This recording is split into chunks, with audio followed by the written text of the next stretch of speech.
2000년 전 유대 역사의 헤롯 왕가를 들여다보면 우리나라의 건국 과정에서 정권을 잡았던 이승만, 박정희, 전두환에 이르는 군부 독재 정권과 얼마나 놀랍도록 비슷한지 확인할 수 있다. 해 아래 새 것이 없나니.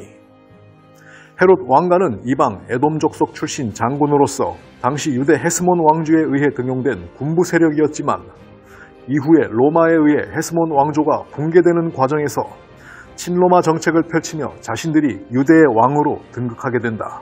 이는 구한말과 일제강점기를 거치면서 조선 왕조가 붕괴되는 과정에서 일본과 미국 등 제국을 등에 업고 한국의 대통령이 된 이승만, 박정희, 전두환에 이르는 친일 친미 군부 독재 정권과 너무나 유사하다. 헤롯 왕가는 자신들의 정권을 유지하기 위해 친로마 정책을 펼치면서 당시 유대의 자주 독립을 외치던 반란 세력을 이단 괴수라는 명칭을 붙여가며 잔인하게 진압했다.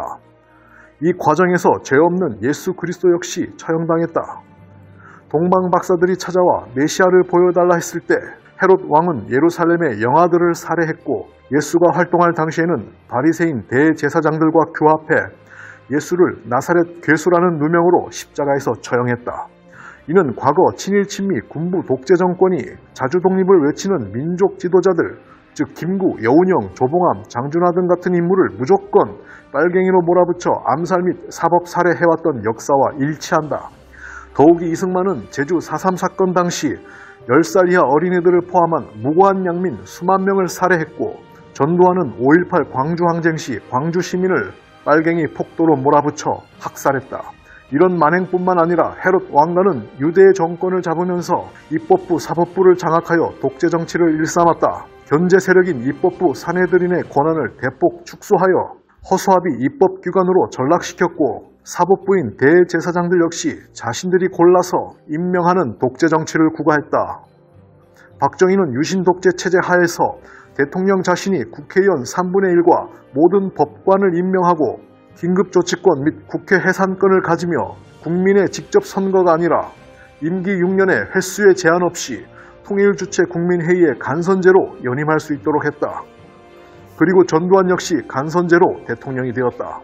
헤롯 왕가는 이러한 독재 정치를 유지하기 위해 민생을 챙긴다는 명목으로 사기극을 저질렀는데 대규모 토목건설 공사에 착수하여 이스라엘 성전, 요새 및 경기장, 극장 건설 등 사마리아와 여리고 등의 도시 건설에 힘을 쏟았다. 그리고 이 과정에서 토건 세력과 카르텔을 형성하여 엄청난 재물을 축적할 수 있었다. 우리나라 친일 친미 군부 독재 정권 역시 자신들의 쿠데타 정권을 유지하면서 민심의 동요를 잠재우기 위해 고속도로 건설, 새마을 사업 및 각종 스포츠 리그의 발족 등 겉으로 화려하고 번지르르한 경제 발전의 모양새를 갖추었지만 이 과정에서 이들 역시 토건 카르텔과 함께 많은 돈을 챙길 수가 있었다. 헤롯 왕가는 유대의 건축 세력과 함께 헤쳐먹고 박정희, 전두환 등 한국의 군부 독재자들은 한국의 토건 세력과 함께 헤쳐먹었다. 그리고 전두환은 통장에 20만 원밖에 없다고 낯짝질을 하다가 제명에 살다가 죽었다. 이명박은 대표적인 토건 세력으로서 대통령 재임 기간 대놓고 헤쳐먹다가 구속됐고 윤석열은 민영화라는 이름으로 토건 세력들이 다 헤쳐먹도록 포석을 깔아주었었다. 그리고 대장동 일당들이 부당 수익을 챙길 수 있도록 부산저축은행 부실대출 수사 무마화도 연루되어 있다. 그리고 그 마누라 역시 대놓고 고속도로를 변경하며 주가 조작 등 자신의 사리사욕을 위해 국정농단 부정축제를 시도했다가 깜빵에 갔다.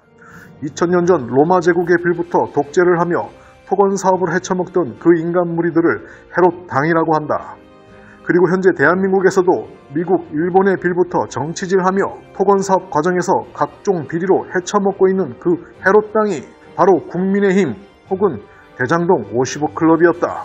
유대의 헤롯 왕가와 헤롯 당은 21세기 대한민국에서도 살아서 활보하고 있는 듯하다. 예수께서 이 헤롯을 향하여 뭐라고 했는지 기독교인들이라면 기억하고 있어야 할 것 아니겠는가. 이르시되 너희는 가서 저 여우에게 이르되 오늘과 내일은 내가 귀신을 쫓아내며 병을 고치다가 제3일에는 완전하여지리라 하라.